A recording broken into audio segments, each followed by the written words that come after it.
Glória a Deus.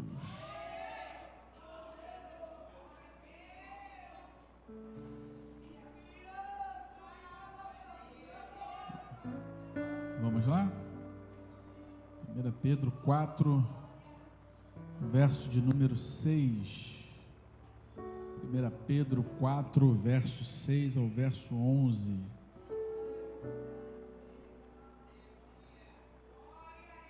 Glória a Deus. Esperança, né? Não é barata não, esperança. Deixa a esperança. Vamos lá?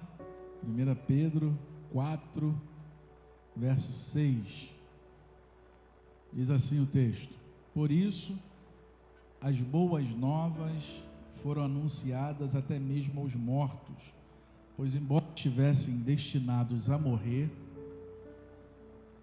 como todo ser humano, agora vivem para sempre com Deus pelo Espírito.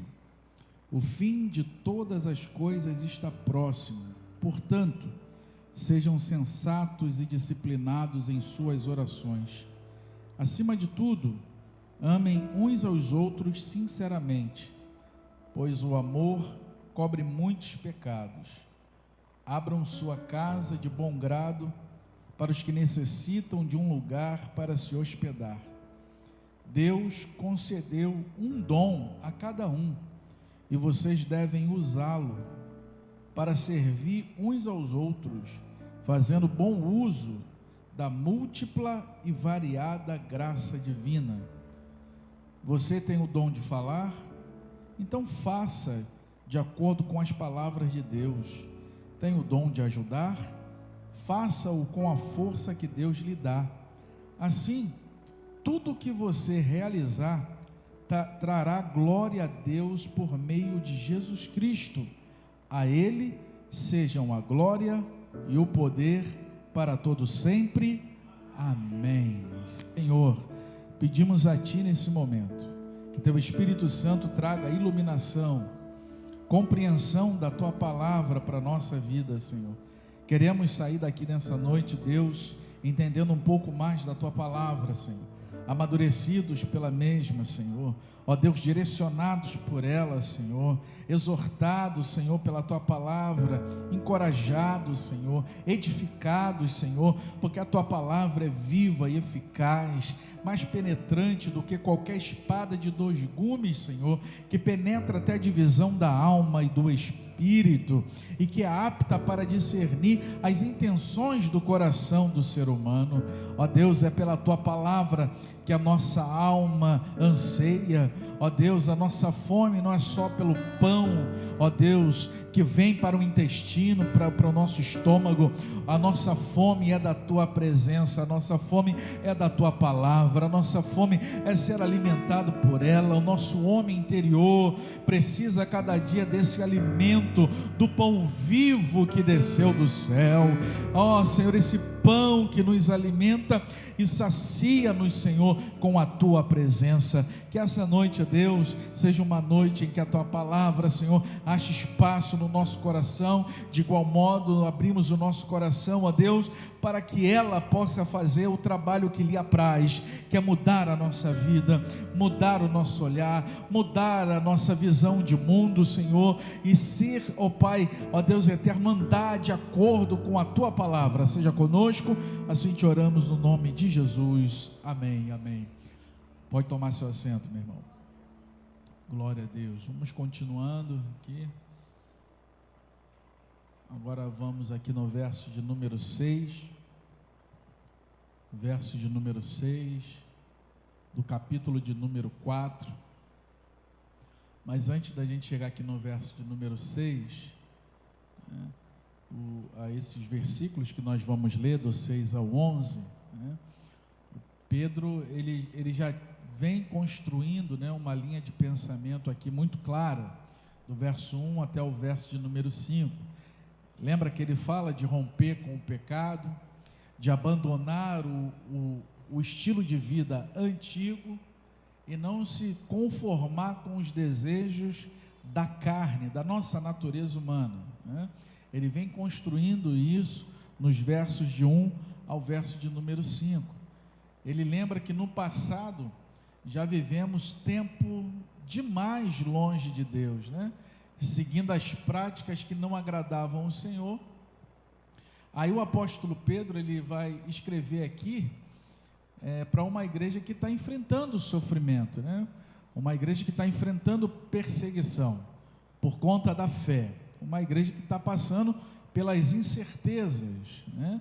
A dinâmica aqui é um povo perseguido, é um povo sofrendo por amor a Jesus, né?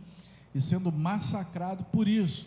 É nesse contexto que ele não oferece apenas o consolo para esses irmãos, mas ele vai oferecer também direção. Por quê?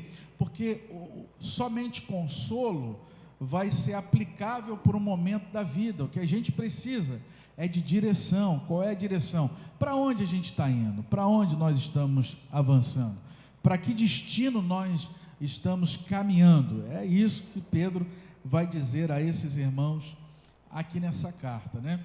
Ele vai mostrar agora, do 6 ao 11, né, como viver enquanto a gente aguarda o fim de todas as coisas, né? Esse texto não é sobre o medo do fim, né? Porque tem gente, já ouviu as pessoas falando, né?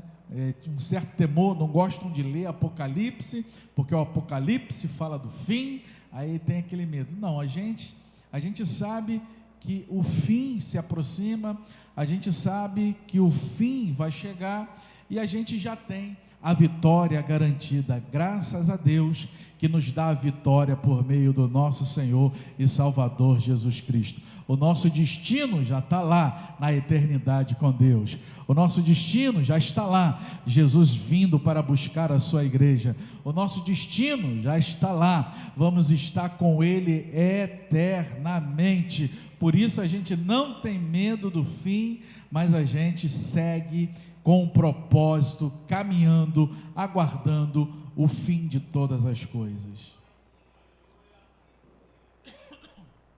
Vamos lá no verso 6, você pode ler junto comigo o verso de número 6, vamos lá, no 3, 1, 2, 3, por isso as boas novas foram anunciadas até mesmo os mortos, pois embora estivessem destinados a morrer, como todo ser humano, agora vivem para sempre com Deus pelo Espírito.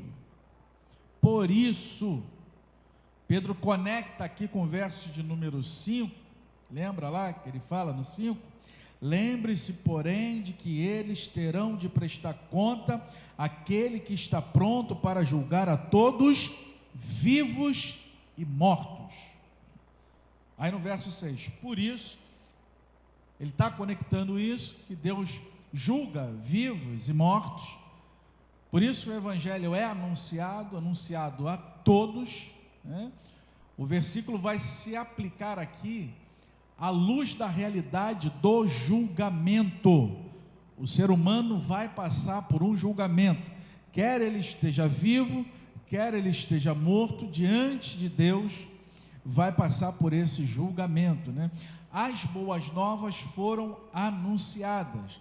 As boas novas é o Evangelho de Jesus, é uma boa notícia, anunciando a todo homem, ao pecador, que Jesus é o Senhor e que ele precisa se arrepender dos seus pecados e crer em Jesus Cristo, né? Então o Evangelho, ele foi proclamado, é proclamado, o Evangelho é um anúncio real, né? O foco aqui está na pregação do Evangelho, né? Por isso as boas novas foram anunciadas. É nosso dever de anunciar as boas novas, é o nosso dever anunciar essa boa notícia.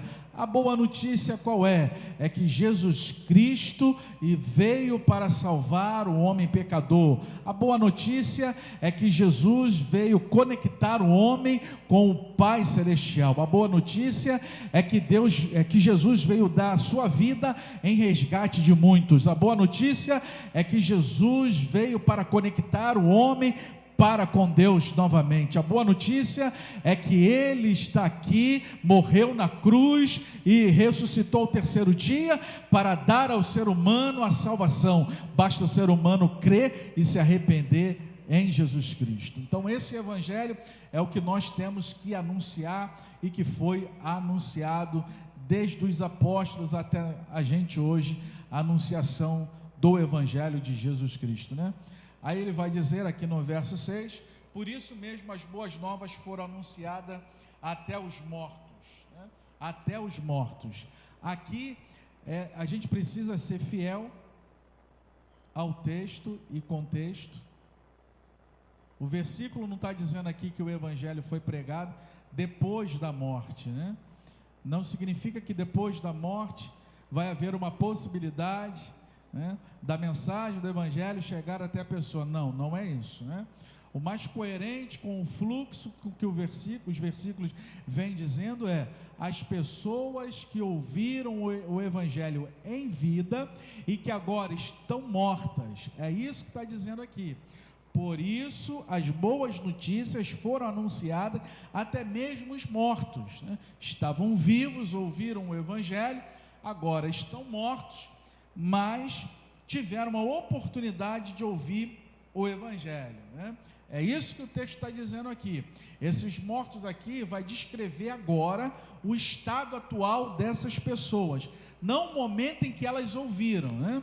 Elas ouviram vivas e agora estão mortas. O evangelho está sendo anunciado, as boas notícias foram anunciadas até mesmo para os mortos. Estavam vivos, ouviram o evangelho, morreram. E a gente sabe que todos nós que estamos aqui, nenhum de nós, né, nós vamos ficar para a semente, né? Se Jesus não voltar, né, se Ele não vir para buscar a sua igreja, todos nós que estamos aqui vamos passar pela experiência da morte, vamos partir, enfrentar a morte. Isso é natural do ser humano, né? O ser humano nasceu, o ser humano cresce, o ser humano envelhece e o ser humano parte para a eternidade através do enfrentamento com a morte, né? Aí o texto vai continuar dizendo: embora tivessem destinados a morrer como todo ser humano, né? Pedro reconhece aqui uma realidade que é universal. Todos enfrentam a morte física, inclusive os que creram. Eles creram em vida. A mensagem do evangelho, as boas novas chegaram até eles. Eles creram, estavam vivos, morreram. Aqueles que creram ou morreram pela perseguição, ou morreram porque o contexto aqui da igreja em que Pedro está escrevendo é de perseguição, é de morte, é de sofrimento por amor a Cristo. Em vida ouviram a boa notícia, em vida o evangelho chegou até eles através da proclamação, da pregação da palavra. Ouviram esse evangelho em vida, continuaram caminhando na fé, morreram, embora tivessem destinados a morrer como todo ser humano. Enfrentaram a morte física. Eles creram aqui em vida, enfrentaram a morte física. E é interessante a gente ter isso em mente, porque a fé não impede a morte física, né? Não impede. Não significa que a fé, nós vamos estar cercados dentro de uma bolha em que a morte não vai nos alcançar. Os discípulos enfrentaram a morte. Nós tivemos na Bíblia registrado 12 apóstolos, não é? 11 apóstolos morreram martirizados. Somente um apóstolo morreu de morte natural, que foi o apóstolo João, que morreu na ilha de Pátimos. Os outros 11 foram martirizados. Alguns perderam a cabeça, outros foram mortos de espada. Então, a fé não é algo que vai nos proteger, porque o propósito de Deus é maior para cada um de nós. Nós acreditamos que Deus guarda, nós acreditamos que Deus dá livramento, mas se for propósito de Deus, Ele permite que a morte chegue até mesmo aos servos de Deus. A Bíblia não isenta isso e a gente não pode viver fora dessa realidade. É natural, a nossa natureza humana está tão apegada com as coisas aqui desse mundo, dessa terra, que a gente parece que quer viver eternamente aqui, apegado aqui a esses prazeres, as conexões emocionais que nós temos, seja com o pai, com a mãe, com o irmão, com filhos. Enfim, a gente está tão apegado aqui que a gente às vezes esquece dessa realidade, que a morte pode chegar para qualquer um de nós. O que a gente tem que fazer agora é colocar a nossa vida na presença de Deus e caminhar com Ele. A fé não me impede. E ele continua: esses irmãos que ouviram o anunciar das boas notícias, agora estão mortos. Em vida ouviram a mensagem, morreram, embora tivessem destinados a morrer como todo ser humano. A morte, ela é democrática, é para todo ser humano, né? Todo ser humano.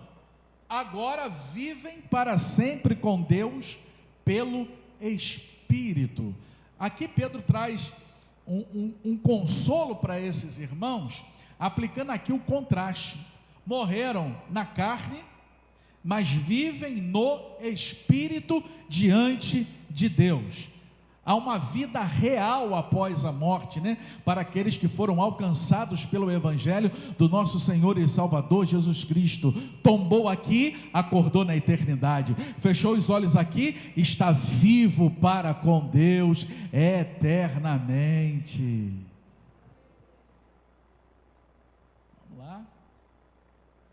Vamos ver aqui a conexão com o contexto, né? O verso 4, olha o verso 4.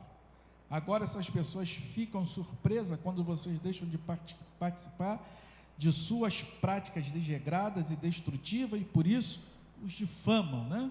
Vocês são julgados e difamados pelos homens. Verso 5. Deus julga a todos. Lembre-se, porém, de que eles terão de prestar conta àqueles que está pronto para julgar a todos, vivos e mortos. O verso 6. Por isso as boas novas foram anunciadas até aos mortos, pois embora estivessem destinados a morrer como todo ser humano, agora vivem para sempre para com Deus pelo Espírito, né? Mesmo que o mundo julgue, mesmo que venha a morte, isso não é o fim para aquele que recebeu o Evangelho de Jesus Cristo. Para os gregos, a morte, né, era a libertação da alma para esse corpo que era uma casca, mas morreu, estava ali liberto, acabou. Para alguns acreditam na reencarnação, mas para nós que cremos no Evangelho, a morte não é o fim, a morte é a vida para a eternidade, para com Deus, estaremos para sempre com Ele. Pedro que está corrigindo uma possível dúvida, né?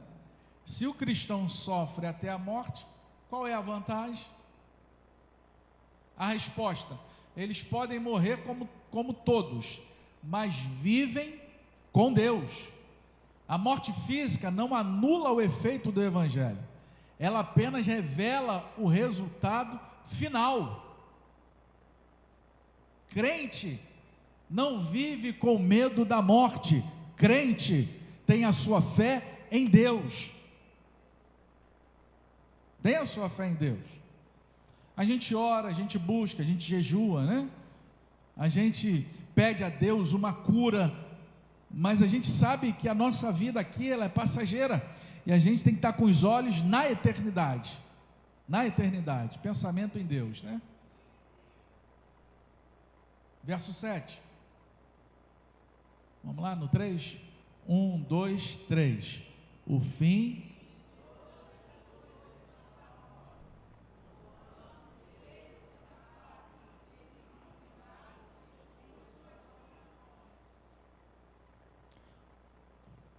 O fim de todas as coisas está próximo. Está próximo ou não está, gente?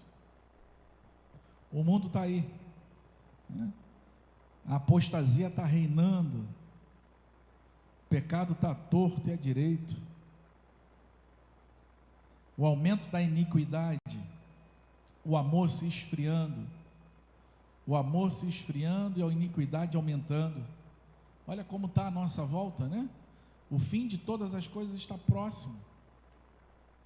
Há um fim, e esse fim está muito próximo, né?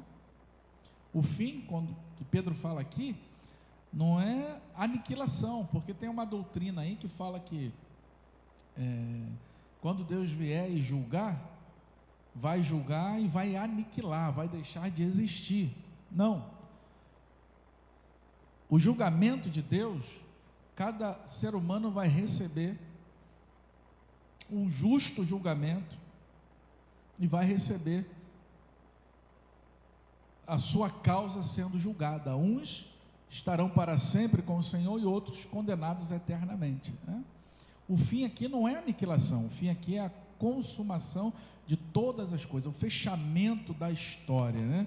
Imagine você, pensa num teatro acontecendo, desenrolando a história, você está lá assistindo uma peça, lá no teatro, a peça acontecendo, mas você sabe que aquela peça vai ter o seu encerramento e vai fechar e vai se acabar. Nós estamos caminhando para o fechamento da história, nós estamos no teatro do palco de Deus, e Ele governa e dirige todas as coisas, estamos caminhando para isso, o fim já está muito próximo, né? Esse fim de todas as coisas está próximo, né? Está próximo aqui indica não necessariamente imediato no tempo cronológico, né? Mas certo, o fim virá, o fim é iminente, está batendo a porta, a realidade futura vai invadir o presente e define como a gente vive agora. Se os teus olhos estão postos em Deus, você sabe que o fim de todas as coisas está se aproximando, e você tem que viver agora na presença de Jesus. Não há mais tempo para brincar, não há mais tempo para brincar de ser crente, não há mais tempo de querer dar um passeio lá fora. O tempo é agora de posicionar-se diante de Deus, de olhar para Jesus, o autor e consumador da sua fé, estar com os seus olhos postos nele, aguardando a sua bendita volta para levar-nos para ele. É tempo de olhar para Jesus. O fim de todas as coisas está próximo. Portanto, Pedro não traz essa verdade para uma especulação, alguém especulando. Alguém que não tem a fé que nós temos pode até dizer: isso está caótico o mundo, né? O lado financeiro do mundo, as moedas, a inflação, parece que o mundo está desgovernado, guerras acontecendo.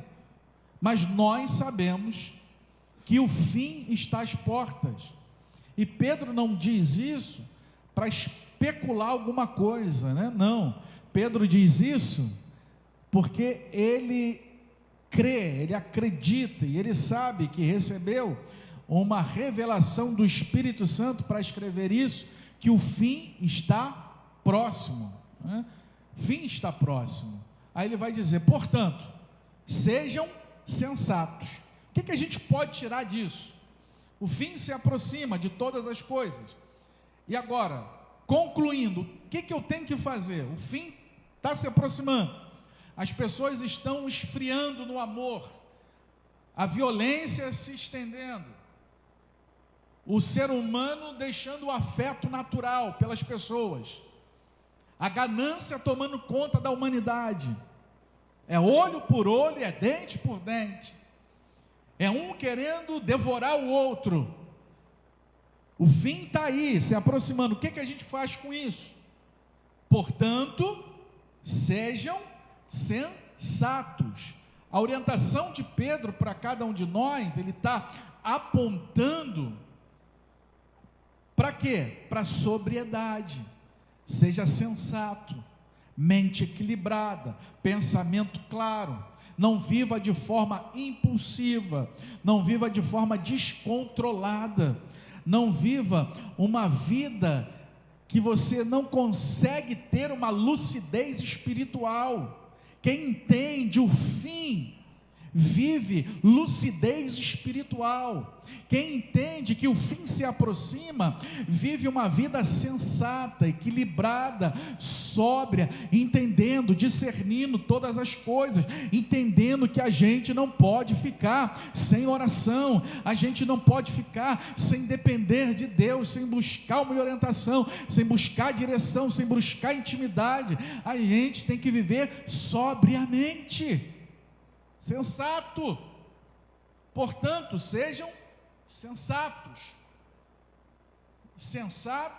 disciplinados, seja equilibrado, seja alguém com sobriedade, com uma mente equilibrada, um pensamento claro, não viva impulsivamente, descontrolado, viva uma vida disciplinada.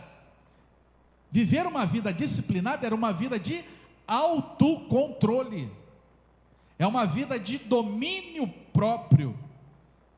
Não é apenas pensar no certo, mas governar a própria vida. O que adianta?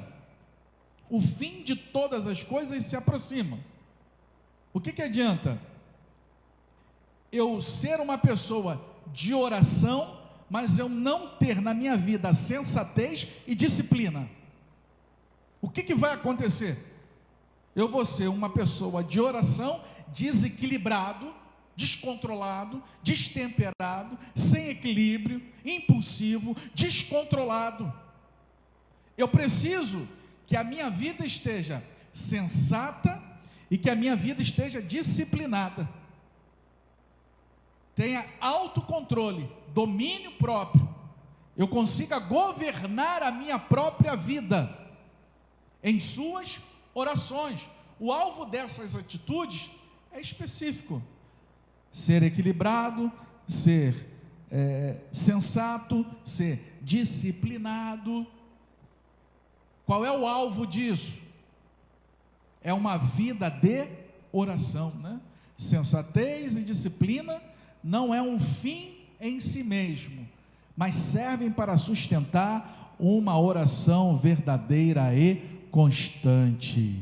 A gente precisa ter uma vida sensata e disciplinada. Os dias estão sendo abreviados, o fim está próximo, Jesus está voltando. Seja alguém de oração, sensato, equilibrado, com autocontrole, disciplinado, que tenha domínio próprio, não dê vazão aos impulsos da tua carnalidade. Seja uma pessoa em que possa alcançar as pessoas, verem você alguém que seja um suporte de oração, de orientação, de busca diante de Deus. A gente precisa ser equilibrados. O fim está se aproximando. Seja sensato, disciplinado em suas orações. Pedro não quer que o cristão viva ansioso com o fim, mas alinhado por causa dele. O versículo aqui ensina, porque o fim é certo, está próximo, a vida deve ser marcada por uma mente sóbria, mente sensata, mente disciplinada, e oração constante, orando. O apóstolo Paulo vai dizer isso para a gente também: orai em todo tempo. Ore sempre. Ore nas oportunidades que você tem de tirar o seu devocional com Deus. Ore quando você estiver no seu trabalho. Ore quando você estiver pegando uma condução. Ore quando você tiver que tomar uma orientação. Ore. A vida do crente é de oração. Não pode falar internamente na sua mente. Ore, fale com Deus, peça a Deus. ajuda, orientação, equilíbrio, discernimento, peça a Deus.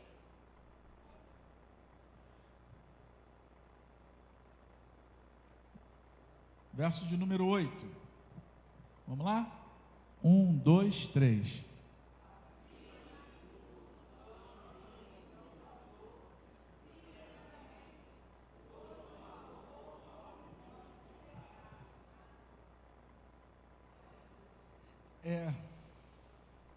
Acima de tudo, né? Acima de tudo. Está aí, glorificando a Deus. Acima de tudo, presta atenção aqui. Prioridade máxima. Será que essa palavra está aqui por um acaso? Não, né? Acima de tudo, acima de tudo, acima de tudo. Vamos supor que tudo está aqui, acima de tudo.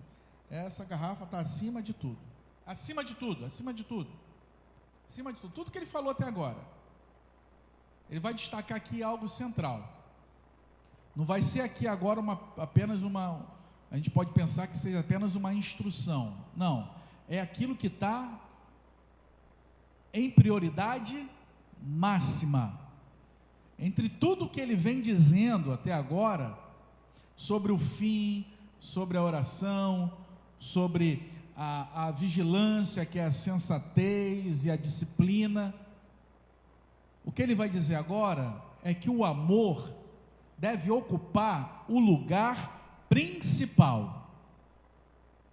Tu ora, mas tu não ama teu irmão, tu está errado.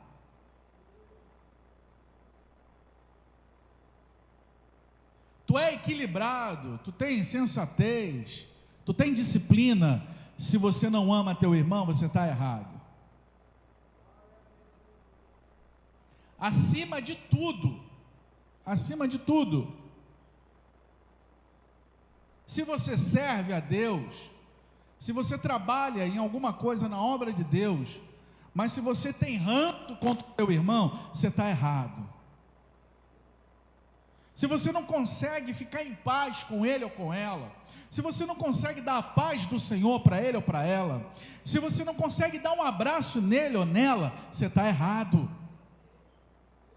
Você vai se rasgar de orar, mas você está errado. Você está perdendo tempo. Porque acima de tudo, está o quê? Amem uns aos outros. É acima de tudo. Significa que as outras coisas a gente tem que deixar de lado? Não, não é isso. As outras coisas é como se fosse peças fundamentais que a gente vai construindo, mas o amor está acima de tudo. O amor está acima de tudo. O amor está sendo construído em cima de todas essas peças que ele vem falando até aqui. Mas o amor está lá. E o amor aqui é amar uns aos outros. Que tipo de amor é esse? É amor relacional. De relacionamento um com o outro. Quem disse que é fácil? Não é fácil não. Porque lidar com o ser humano não é fácil. Lidar com um amigo é maravilhoso. Lidar com um colega é bom. Mas lida com alguém que é chato, para ver se é bom. Lida com alguém que é atribulado, para ver se é bom. Lida com alguém que tudo quer arrumar problema.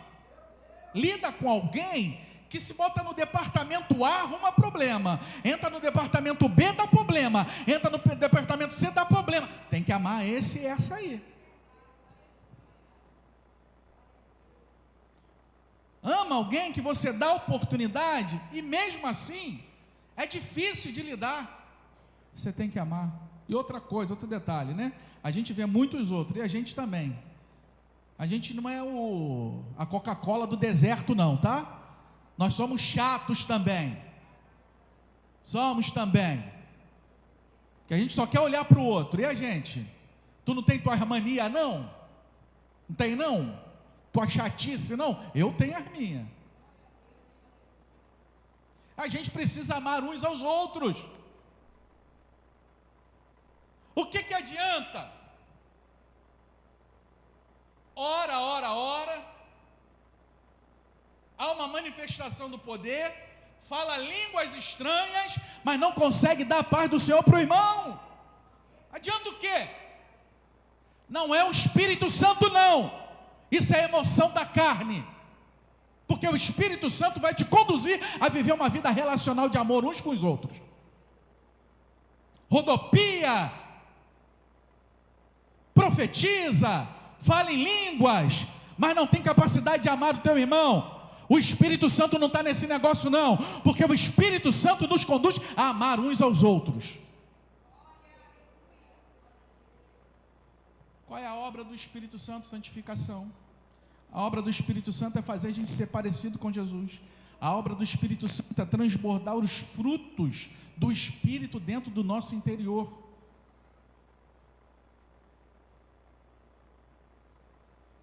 Amem uns aos outros. Amor relacional. Está falando mal de você, você tem que amar. Está metendo a língua, mas você tem que amar. Essa atribulada e esse atribulado, tem que amar. Tem que amar, não adianta. A função nossa é essa, amar. Amar uns aos outros. E abraçar. Abraçar, acolher, edificar. Ser um no corpo de Cristo. Andar em unidade, em comunhão. Esse amor aqui é um amor voltado para os outros. Não é amar a Deus, não. Amar a Deus, amém. Na nossa individualidade a gente ama a Deus. Mas esse amor aqui é amar os outros. É amar dentro da nossa comunidade cristã. É esse amor. Esse é o grande desafio da fé. O grande desafio da fé é esse. Amar uns aos outros.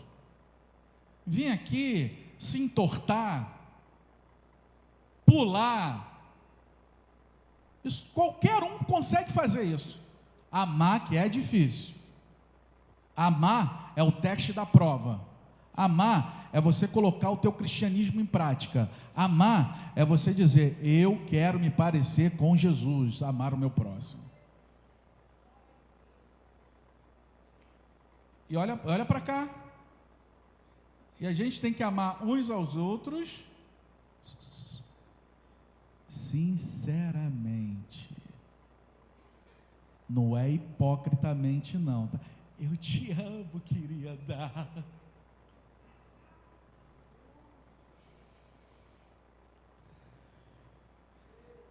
Ai, Jesus, joga ela no leito.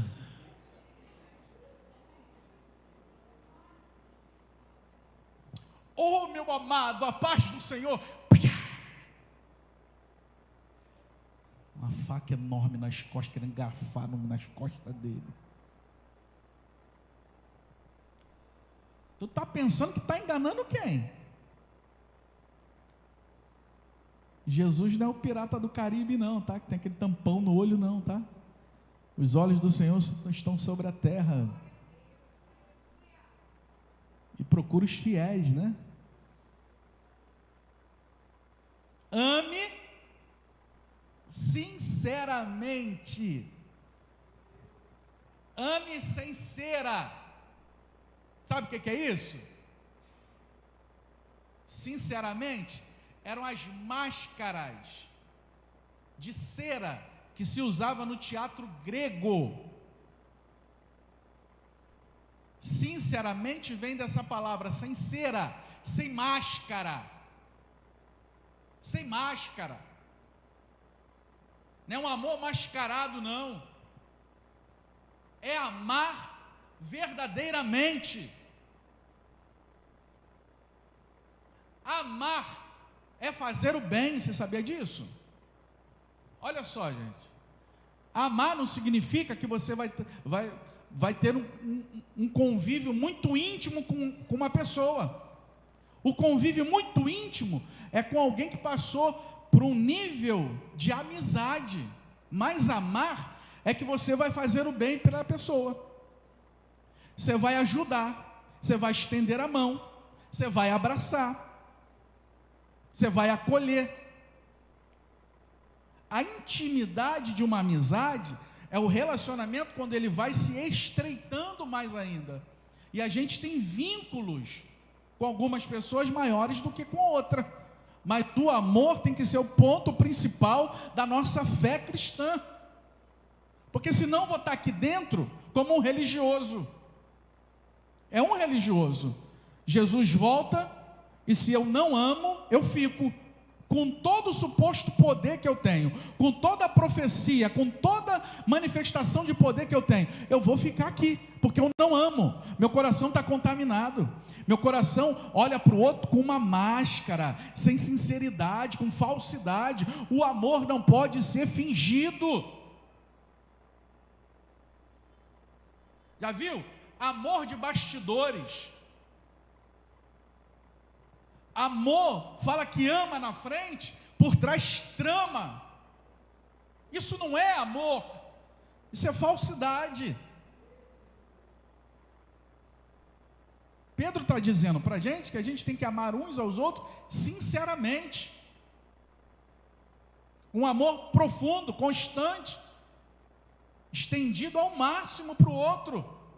Não é um amor superficial ou um amor de uma certa ocasião, não, mas é amor persistente, que se mantém mesmo sob pressão. Eu tenho que amar, eu vou amar, meu coração foi transformado, a minha vida agora foi mudada através de Jesus Cristo, e Jesus me ensina que eu não posso odiar o meu irmão, eu não posso amar de falsidade, eu não posso amar com hipocrisia, eu tenho que amar com sinceridade.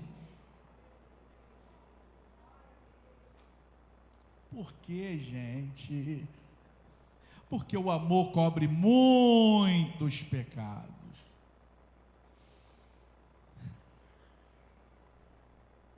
Vamos aqui olhar, né? O que não significa isso aqui? O amor cobre muitos pecados. Não significa ignorar o pecado, não significa negar a justiça, não significa que o amor paga o pecado no lugar de Deus, não é isso não. O que significa aqui nesse contexto? Cobrir é não expor desnecessariamente, não ampliar as falhas.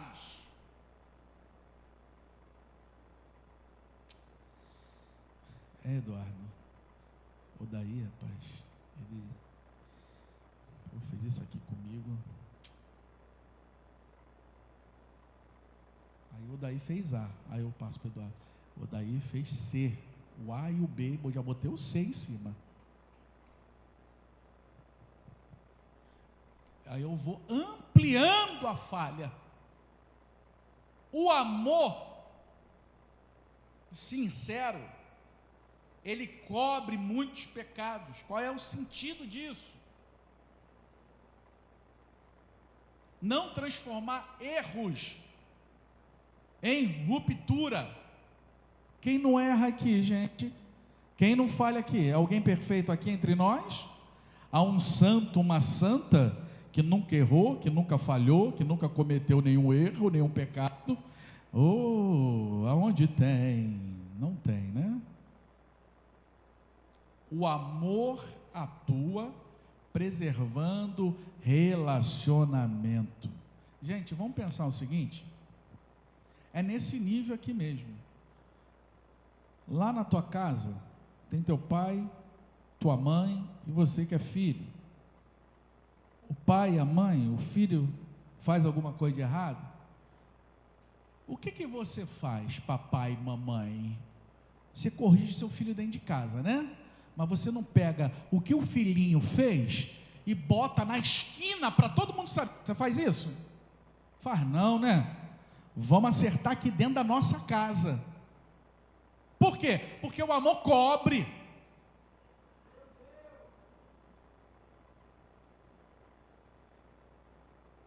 O amor não quer expor desnecessariamente, nem ampliar as falhas dos outros, e nem causar um rompimento com o outro. Não, o amor não é isso. Olha para cá, o que Jesus disse? Pai nosso. Se o Pai é nosso, nós somos irmãos. Somos a família de Cristo. E temos que viver nessas circunstâncias. Mas hoje em dia, infelizmente, muito crente quer botar a boca no trombone, falando de A, de B e de C, né? Jogando o pecado do outro para torto e para direita, né? Ampliando os erros que um irmão cometeu com ele, né? Transformando os erros em uma ruptura com a pessoa. Agora não quer mais, vai espalhando boataria, né? A internet está aí, os fuxicos gospels da vida estão aí, né? Jogando tudo à torta e à direito. Mas a gente tem que ficar com a Bíblia é isso aqui. O amor atua preservando o relacionamento. Se você ama o seu irmão, você preserva o seu irmão. Mesmo diante das falhas dele, você sabe que ele tem falha, você vai lá, corrige, senta com ele, se entendem, mas não passa adiante a falha do seu irmão. Tem gente que abre a boca para falar de todo mundo, parece que ele e ela é o santarrão da história, não comete nenhum erro nem pecado, né? Deus nos guarda dessas línguas. Vamos lá, Pedro está tratando de uma comunidade imperfeita, gente. Pessoas falham ou não falham? Pecados acontecem. A questão não é se haverá pecado, mas como a comunidade reage a ele. E a resposta é: com um amor que não abandona, não expõe e não rompe facilmente.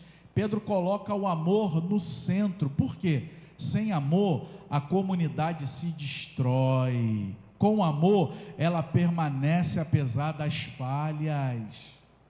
Não adianta. Sem amor, a comunidade se destrói. O que nos sustenta é o vínculo do amor cristão. Acima de tudo, amar uns aos outros sinceramente.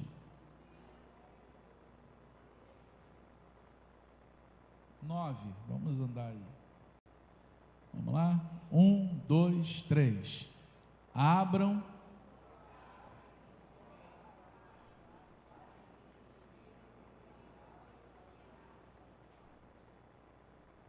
Abra sua casa.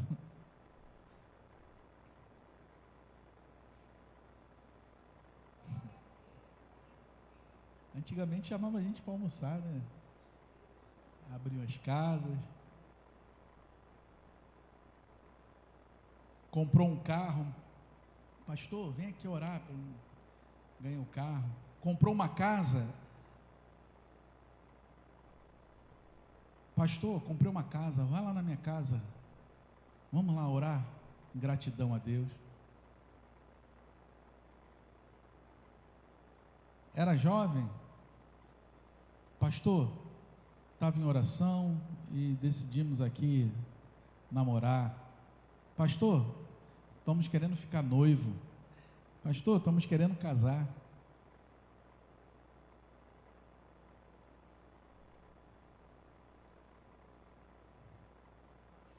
Mas vamos para aqui, vamos deixar isso para lá, vamos aqui. Abram sua casa de bom grado para os que necessitam de um lugar para se hospedar. Abra casa, hein? Abra casa. A gente vai entender isso aqui, né, gente? Ainda mais hoje em dia, o que tem de charlatão aí por fora, mas dentro da sua comunidade cristã, abra casa, né? O texto aqui é direto, não fala de sentimento, fala de ação. Abrir a casa, né? É o sentido de acolher as pessoas. Até culto de ação de graça está acabando, né? Jesus, o que está acontecendo, gente? Caramba! Teve uma vitória, culto de ação de graça, bolo salgadinho, que maravilha, né? Está acabando, o que está acontecendo? Vamos renovar isso aí, gente. Quero fazer muito culto de ação de graça, hein? Ganhou uma promoção no trabalho? Faça culto de ação de graça. Conquistou uma bênção material? Faça culto de ação de graça. Teve uma cura? Faça culto de ação de graça. Alcançou uma libertação? Faça culto de ação de graça. Acolher pessoas, receber, dar espaço. O amor cristão, ele não é abstrato, gente. É que você não, o abstrato aqui é algo que você não consegue ver. O amor cristão é concreto, é com atitude.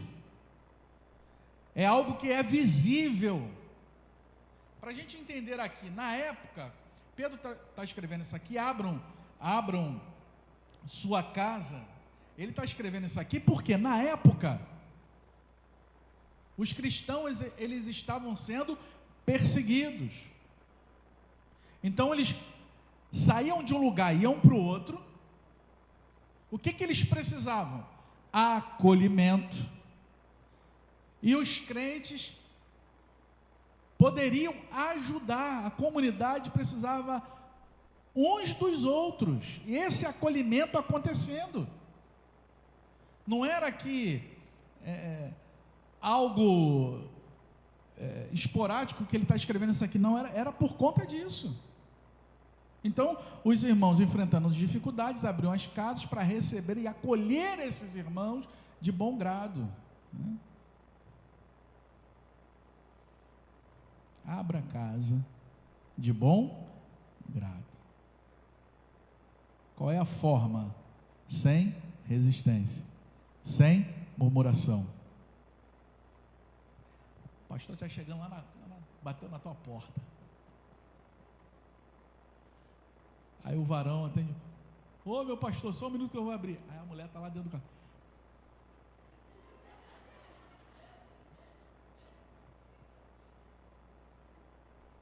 Não faz isso não.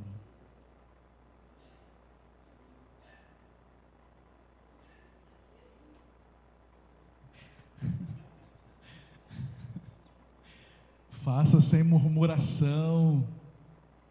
Já deu 1 hora, pastor, não vai embora não. Comeu meu bolo, tomou café.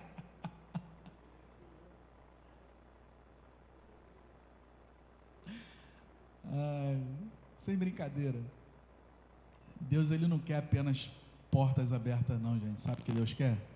Corações abertos. Coração aberto. De bom grado, surgir lá do interior, né? Para os que necessitam de um lugar para se hospedar. A hospitalidade, ela tem a sua direção, né? Não é aqui uma conveniência, é uma resposta à necessidade, né? Tem gente que tem necessidade real e a gente tem que ser pessoas que vão ajudar as outras dentro da comunidade, né? Estender as mãos para outra, né?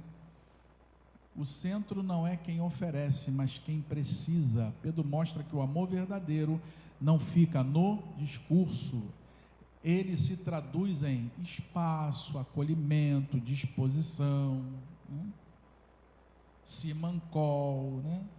E tem gente que vem e fica, né? Aí o irmão abre a casa, aí fica 1 dia, 2, 5, 10, 15, não tem o simancol, né? As coisas estão difíceis, comida está cara, né? Você chegou lá na casa de alguém, compra Coca-Cola, cara de pau. Tu vai almoçar, leva alguma coisa. Vamos lá. Vamos embora aqui. Verso 10. Vamos lá. Vamos dizer junto? 10? 1, 2, 3. Deus concedeu um dom a cada um, e vocês devem usá-lo para servir.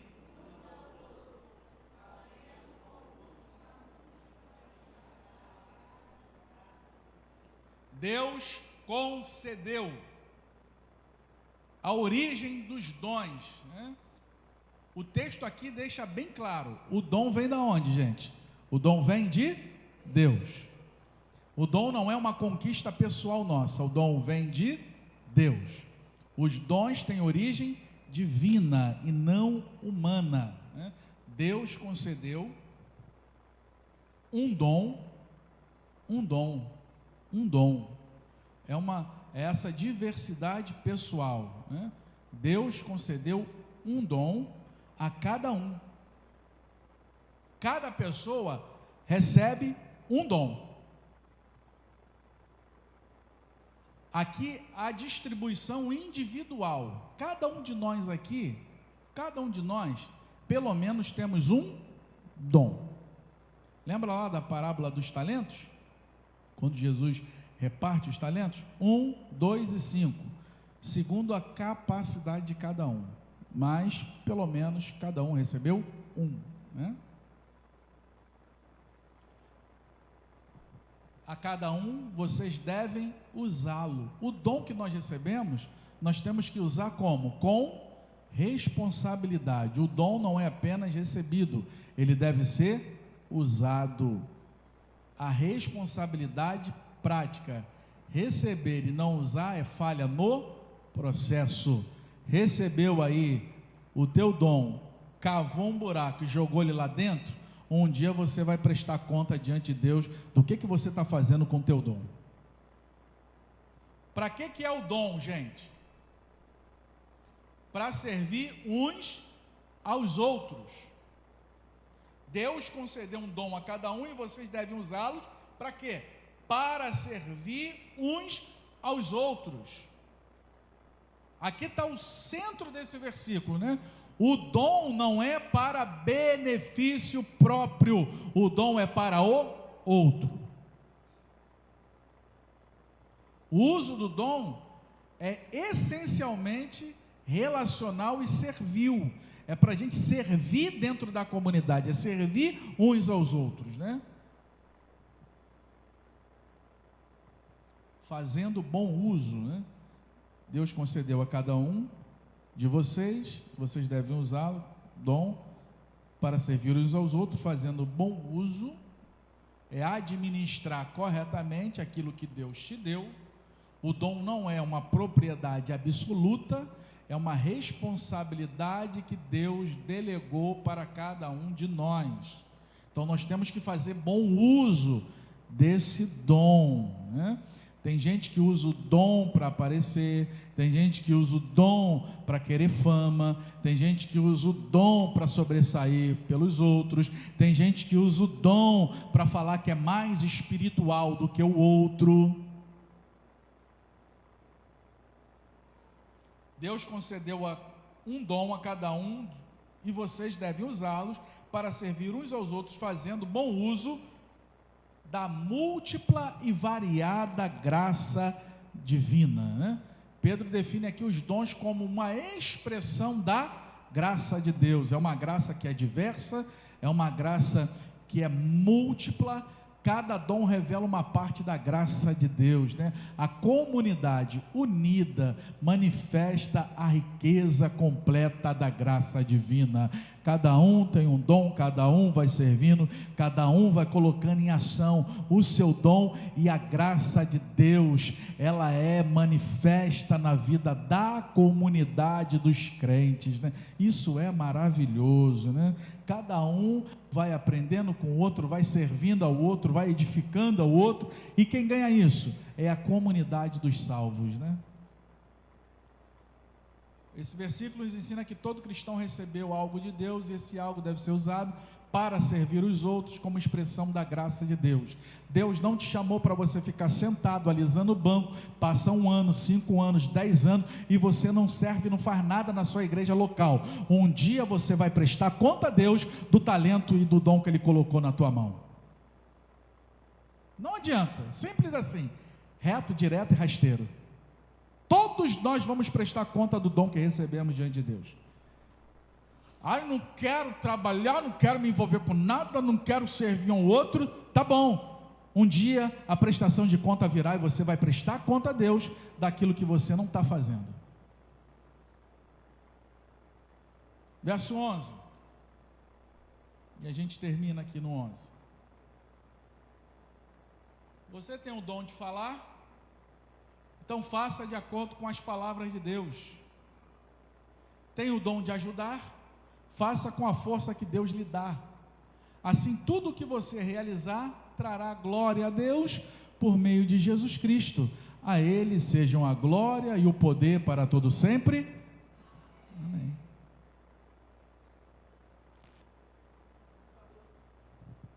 Aqui está dando continuidade do versículo anterior, no verso 10. Cada um recebeu um dom para servir. Vamos botar isso em mente. O dom que Deus te deu é para servir. Servir. Como usar esses dons? Agora no verso 11. Pedro agora orienta o uso correto dos dons. Dons de falar. O uso da palavra. Pedro começa aqui com quem fala. Ensinar, aconselhar, anunciar. Faça de acordo com as palavras de Deus. Não fale por si mesmo. Não fale, emita opiniões próprias, como autoridade, legitimando aquilo que você está falando. Mas fale em conformidade com aquilo que vem de Deus, pela palavra de Deus. A fala no serviço cristão, meu irmão, ela não é livre não, tá? Deus te deu uma boca, não é para você sair falando o que você quer não. Você tem que falar submetido à palavra de Deus. Abra a tua boca que eu te encherei. É com a palavra de Deus. Dom de ajudar. Agora ele vai tratar do serviço, do agir, do servir, do sustentar. Faça com a força que Deus lhe dá. Não dependa da sua própria capacidade. Reconheça que Deus é a fonte da tua capacidade. O serviço cristão não é apenas esforço humano, é dependência da força que vem de Deus. Eu e você não podemos nada. A gente pode ter estudo, a gente pode ser inteligente, mas a nossa capacidade não vem da gente, a nossa capacidade vem de Deus, é dele, Ele é a fonte. Nós não podemos nada, sem Ele nós não somos nada. Com toda a inteligência, com toda a sabedoria, com tudo que você tem de conhecimento, sem Deus você não é nada. Pedro aqui resume o uso dos dons em dois eixos. Quem fala, fale segundo Deus. Quem serve, sirva com a força de Deus. Tanto palavra quanto ação, a origem é onde, gente? A origem é em Deus. O teu serviço, a origem é em Deus. Aquilo que você fala de pregação, de ensino, de aconselhamento, tem a base divina, a palavra de Deus. Assim, tudo que você realizar vai trazer glória a Deus. Não traga glória para si mesmo, traga glória para Deus. Porque não é você que faz, não é você que prega, não é você que ensina, não é você que serve, não é você que faz tudo do bem e do melhor. É Deus atuando na tua vida, é Deus ungindo tuas cordas vocais, é Deus te dando sabedoria, é Deus te dando discernimento, é Deus te dando capacitação, é Deus te dando orientação, é Deus ungindo a tua mão, é Deus te capacitando para você realizar algo na obra dEle, para Ele, em favor dEle. Quando você faz isso, você está dando glória a Deus. Estou servindo é para a glória de Deus, estou pregando é para a glória de Deus, estou aconselhando é para a glória de Deus, estou instruindo é para a glória de Deus, estou servindo é para a glória de Deus, estou fazendo qualquer coisa é para a glória de Deus. por meio de Jesus Cristo, porque tudo acontece através de quem, gente? É por meio de Jesus Cristo. Você está de pé aqui hoje, é por meio de Jesus Cristo. Você é salvo, é por meio de Jesus Cristo. Você tem saúde, é por meio de Jesus Cristo. Você está de pé na presença de Deus, é por meio de Jesus Cristo. Você está firmado no Evangelho, é por meio de Jesus Cristo. Cristo é o meio pelo qual servimos, falamos e glorificamos a Deus, é por meio de Jesus Cristo. A Ele seja a glória, o poder para todo o sempre. Amém. Amém. Amém. Pedro, ele termina aqui com adoração, né?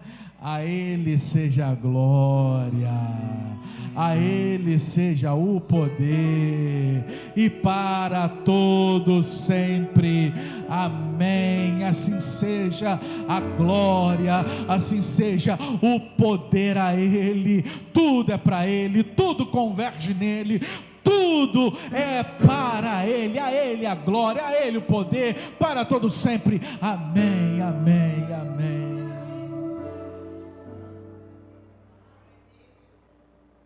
Tudo converge para Ele. Não é apenas ensino, é resposta de oração. Quando os dons são usados corretamente, quem aparece não é o homem, é a glória de Deus. É a glória de Deus. Nunca permita aparecer mais do que Jesus. Que Ele cresça e que eu diminua. Que Ele seja exaltado e que eu possa ser esquecido. A glória é dEle, o poder é dEle, tudo é para Ele.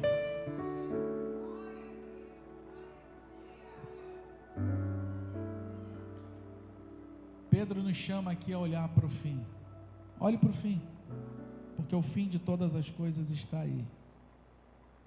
O fim de todas as coisas está próximo, né? Pedro nos leva a olhar para o fim, não para a gente se assustar, mas para a gente se alinhar. Se alinhe com o processo. O fim está próximo. O fim está próximo. Ore como se você dependesse disso, porque você depende mesmo. Ame como se fosse essencial, porque é essencial. Sirva como um mordomo fiel, porque você é. Viva para a glória de Deus, porque esse é o propósito da tua e da minha vida, viver para a glória de Deus. Um dia, gente, tudo vai passar, tudo vai passar. Título vai passar, bens vai passar, conquistas vai passar, tudo vai ficar para trás, mas há algo que vai permanecer: as vidas tocadas pelo teu amor, o impacto do seu serviço dentro da comunidade e a glória que você deu a Deus. Então viva hoje com os olhos na eternidade, e que Deus nos abençoe em nome de Jesus.